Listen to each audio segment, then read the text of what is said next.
Good morning students, RS maths classes में आपका स्वागत है। इस वीडियो में हम नया चैप्टर शुरू करेंगे जिसका नाम है बिंदु पथ यानी कि लोकस।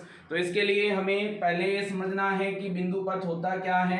दिए गए प्रतिबंधों के आधार पर बने बिंदुओं के समुच्चय को हम क्या कहते हैं? बिंदु पथ कहते हैं। इसके उदाहरण है जैसे एक बिंदु से निश्चित दूरी पर स्थित बिंदुओं का बिंदु पथ क्या होगा? एक बिंदु लिया है, इससे निश्चित दूरी पर स्थित बिंदुओं का बिंदु पथ क्या हो जाएगा? हमारे पास क्या बनेगा?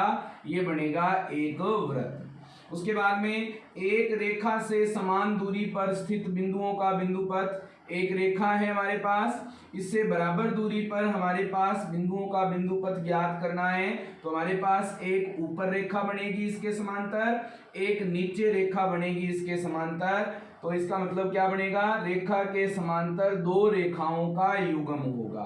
तो दो रेखाएं बनेगी और उनका एक जोड़ा बनेगा। उसके बाद में दो समांतर रेखाओं से समदूरस्थ बिंदु का बिंदु पथ, दो समांतर रेखाएं दी हुई हैं हमें, इनसे समदूरस्थ बिंदु का बिंदु पथ क्या होगा? इन दोनों से समान दूरी पर स्थित बिंदु पथ जो होगा वो होगा इनके समांतर एक रेखा। तो इसलिए हमने लिखा है दोनों रेखाओं के समांतर एक रेखा। तो इनके कुछ हम क्वेश्चंस करेंगे। क्वेश्चन से पहले हम इनके लिए कुछ प्रमेय हैं, कुछ नियम हैं, उनको सिद्ध करेंगे। हमारे पास इसके लिए प्रमेय 10.1 जो दी है, इसने क्या है हमारे पास? दिए हुए दो बिंदुओं से समदूरस्थ किसी बिंदु का बिंदु पथ उन्हें मिलाने वाले रेखाखंड का लंब समद्वि भाजक होता है। ये बात हमें सिद्ध करनी है। तो हमने दो बिंदु ले लिए, इससे समदूरस्थ बिंदु का बिंदु पथ लिया है हमने PD, और इन दोनों को मिलाने वाले रेखाखंड जो AB बन रहा है, इस रेखाखंड का ये PD जो है वो लंब समद्वि भाजक है। ये बात हमें सिद्ध करनी है। तो इसको सिद्ध करने के लिए हमें दिया है, इसने क्या दिया है? दो बिंदुओं, कौन कौन से बिंदु हैं? A व B से समदूरस्थ बिंदु का बिंदु पथ क्या है हमारे पास? PD है। सिद्ध क्या करना है हमें? सिद्ध करना है जो PD है वो लंब है AB पर, तथा PD AB का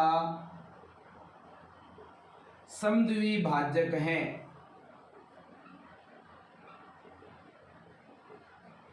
इसके लिए हमने रचना क्या की है? रचना की है हमने एक बिंदु जो P था उसे A और B से मिला दिया है। तो PA व PB की रचना की। अब हमें इसकी उपपत्ति करनी है। तो उपपत्ति के लिए हमें पता है कि ये जो बिंदु पथ बना है PD, ये इन दोनों से समान दूरी पर स्थित है। तो इसका मतलब क्या होगा? D बिंदु इन A बिंदु और B बिंदु दोनों से समान दूरी पर होगा। इसका मतलब AD किसके बराबर होगा? DB के बराबर होगा। तो हमारे पास जो D बिंदु है, DAB का मध्य बिंदु है, क्योंकि यह A व B से समदूरस्थ बिंदु के बिंदु पथ पर स्थित है।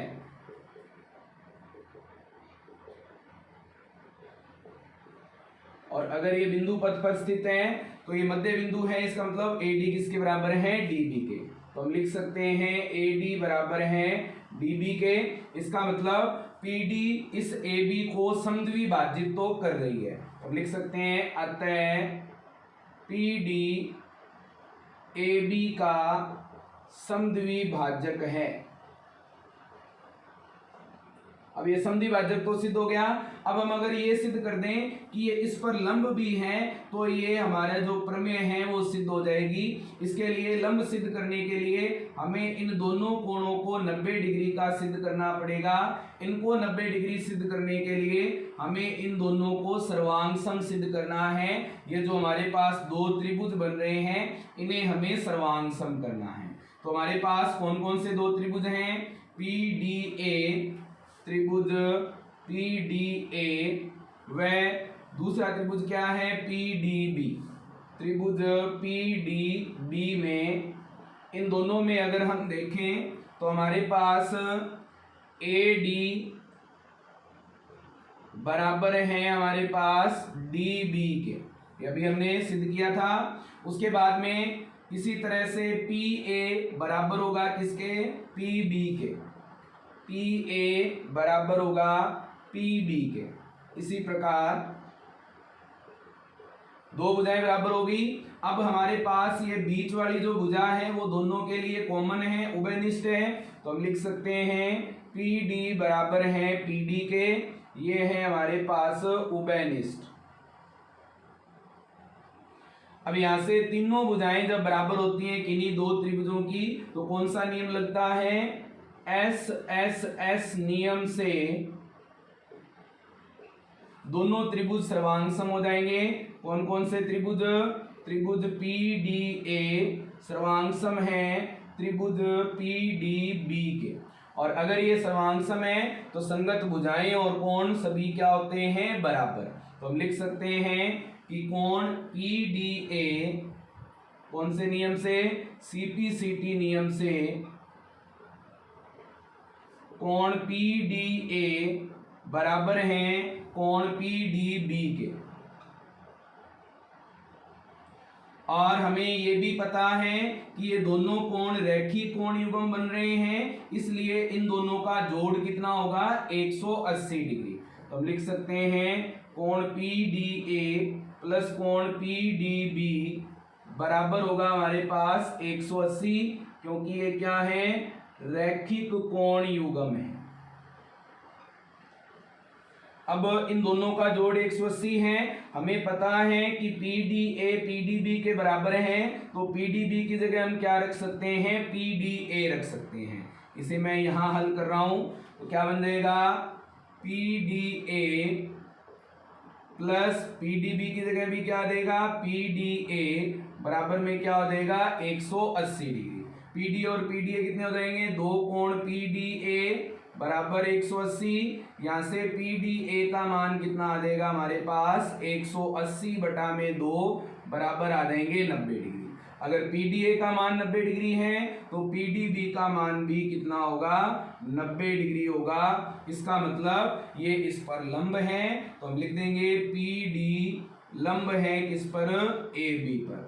तो हमें जो सिद्ध करना था वो क्या सिद्ध करना था कि PDAB का क्या है? लंब समद्विभाजक है। तो समद्विभाजक हमने पहले सिद्ध कर दिया था। अब हमने सिद्ध कर दिया कि ये PDAB पर लंब भी है, तो हम कह सकते हैं कि दो बिंदुओं से समदूरस्थ बिंदुओं का जो बिंदुपथ होता है वो दोनों बिंदुओं को मिलाने वाले रेखाखंड पर लंब समद्विभाजक होता है। तो हमारा जो प्रमेय 10.1 है वो कंप्लीट हो गई है। अब हम इस पर एक एग्जाम्पल करके देखेंगे। तो हमें इसका जो उदाहरण नंबर 1 दिया है, इसने क्या कहा है? एक ही आधार BC पर तीन समद्विबाहु त्रिभुज, त्रिभुज PBC, त्रिभुज QBC और त्रिभुज RBC स्थित हैं। सिद्ध कीजिए कि PQ और R संरेख होंगे। तो हमारे पास ये तीन त्रिभुज हैं, PBC त्रिभुज, QBC त्रिभुज और RBC त्रिभुज। ये एक ही आधार BC पर स्थित हैं। ये तीनों त्रिभुज समद्विबाहु त्रिभुज हैं। तो हमें ये सिद्ध करना है कि P, Q और R क्या हैं? ये तीनों हैं हमारे पास संरेख। संरेख का मतलब एक ही रेखा में है। तो इसके लिए हमें दिया हुआ है, क्या दिया है इसने? त्रिभुज PBC, त्रिभुज QBC व त्रिभुज RBC तीन समद्विबाहु त्रिभुज हैं जो एक ही आधार BC पर है। तो ये हमें दिया हुआ है। सिद्ध क्या करना है हमें? सिद्ध करना है हमें कि P, Q और R संरेख हैं। इसके लिए हमने रचना क्या की है? रचना हमने की है बिंदुओं B व C से समदूरस्थ बिंदुओं का बिंदु पथ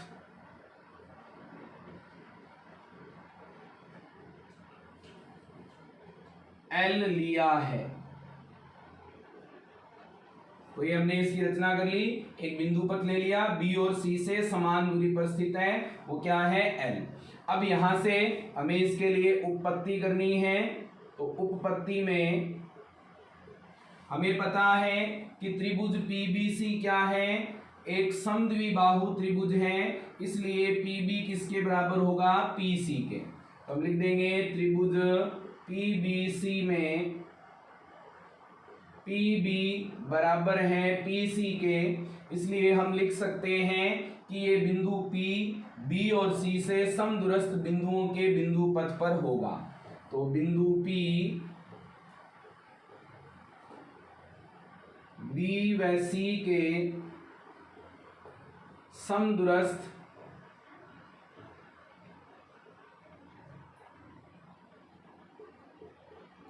बिंदु के बिंदु पथ L पर है। इसका मतलब क्या हो गया? बिंदु P कहां पर है? L पर है। इसी तरह से दूसरा त्रिभुज क्या है हमारे पास? QBC। तो त्रिभुज QBC में हमें दिया है कि QB बराबर है QC के। तो QB बराबर है QC के, इसलिए लिख सकते हैं बिंदु Q L पर स्थित होगा। इसी तरह से तीसरा त्रिभुज क्या है? RBC। तो त्रिभुज RBC में RB बराबर है RC के, इसलिए बिंदु R भी L पर स्थित होगा। अब तीनों बिंदु कौन कौन से बिंदु? बिंदु P, बिंदु Q और बिंदु R तीनों L पर स्थित हैं, यानी कि एक रेखा पर स्थित हैं। तो ये तीनों बिंदु क्या हैं? संरेख। हम लिख सकते हैं अतः P, Q व R संरेख हैं। ठीक है जी। तो हमारा जो उदाहरण नंबर 1 है वो कंप्लीट हो गया है। अब हम इसकी प्रमेय 10.2 करेंगे। तो हमें इसके लिए प्रमेय 10.2 दी है। इसने क्या कहा है? दो प्रतिच्छेदी रेखाओं से समदूरस्थ बिंदु का बिंदु पथ उन रेखाओं से बने कोणों की समद्विभाजकों का युग्म होता है। तो हमें कहा है कि हमारे पास दो रेखाएं हैं L और M, जो एक दूसरे को प्रतिच्छेद कर रही हैं। इस बिंदु का नाम हम दे देते हैं O। तो O बिंदु पर ये प्रतिच्छेद कर रही हैं। हमें ये सिद्ध करना है कि इन दोनों रेखाओं से जो समदूरस्थ बिंदुओं का बिंदु पथ है, ये इन दोनों रेखाओं से बनने वाले कोणों का समद्विभाजक होता है। कहने का मतलब ये रेखा इस कोण का समद्विभाजन कर रही है, ये रेखा इस कोण का समद्विभाजन कर रही है, ये रेखा इन दोनों कोणों का समद्विभाजन कर रही है, ये नीचे वाली रेखा इन दोनों कोणों का समद्विभाजन कर रही है। तो इसका मतलब अगर हम ये सिद्ध कर दें कि ये दोनों कोण बराबर हैं, तो हमारे पास ये जो प्रमेय है वो हमारी सिद्ध हो जाएगी। तो इसके लिए हमें दिया है, इसने क्या दिया है? रेखाएं L व M बिंदु O पर प्रतिच्छेद करती हैं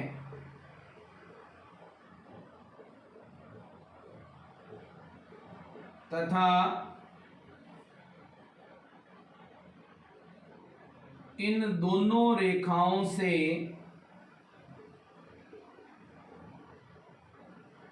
समदूरस्थ बिंदुओं का बिंदु पथ दिया है। तो ये हमें इन दोनों से समदूरस्थ बिंदुओं का बिंदु पथ दिया है। सिद्ध क्या करना है? सिद्ध करना है हमें कि हमारे पास जो ये बिंदु पथ हैं रेखाओं से समदूरस्थ बिंदुओं का बिंदु पथ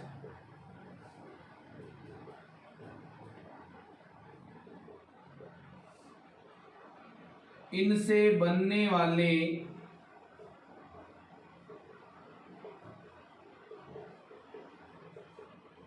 कोणों का समद्विभाजकों का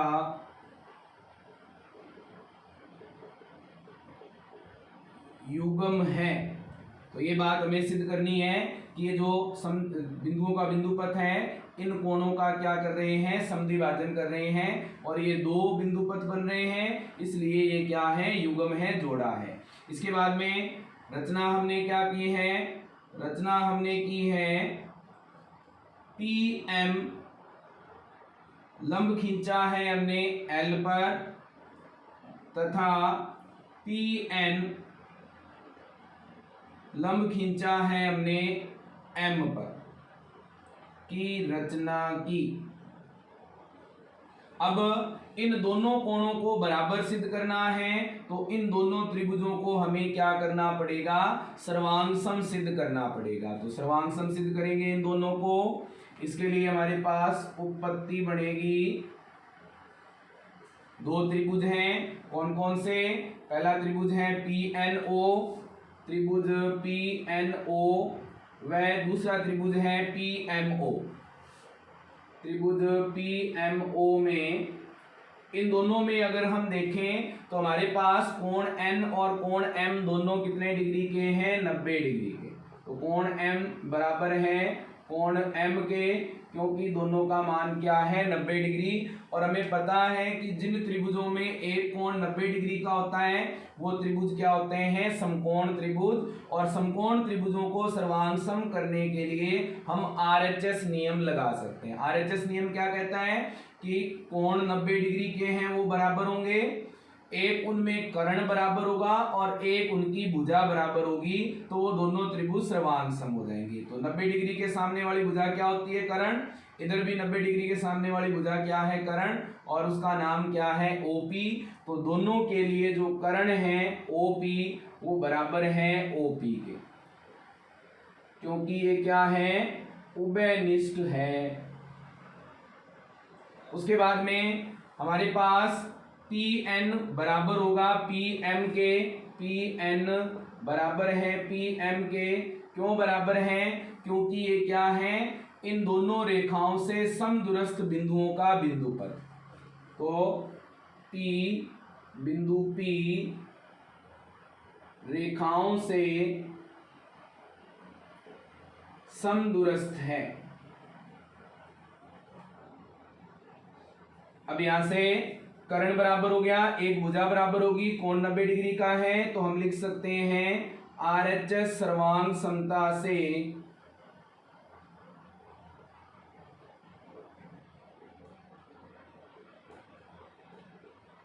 दोनों त्रिभुज, कौन से? त्रिभुज PNO सर्वांगसम हो जाएगा त्रिभुज PMO के। और अगर ये सर्वांगसम है तो CPCT नियम से इनके संगत कोण भी बराबर हो जाएंगे।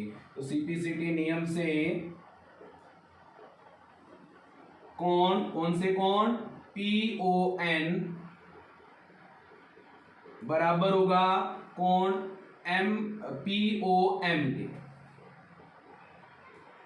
और अगर ये कोण बराबर हैं तो हम कह सकते हैं कि ये जो बिंदु पथ है वो इन दोनों रेखाओं से बने हुए कोणों का क्या है? समद्विभाजक है। और हम वापस से लिख सकते हैं कि दो प्रतिच्छेदी रेखाओं से समदूरस्थ बिंदु का बिंदुपथ उन रेखाओं से बने कोणों की समद्विभाजकों का युग्म होता है।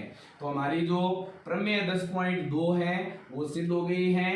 अब आगे इसके लिए एग्जाम्पल जो है वो हम नेक्स्ट वीडियो में करेंगे। 10वें चैप्टर के जो क्वेश्चंस हैं वो भी हम नेक्स्ट वीडियो में करेंगे। इसके लिए वीडियो को लाइक करें, कमेंट करें, शेयर करें, ज़्यादा से ज़्यादा लोगों तक वीडियो को पहुंचाएं, चैनल को सब्सक्राइब करें और ज़्यादा से ज़्यादा लोगों को सब्सक्राइब करवाएं।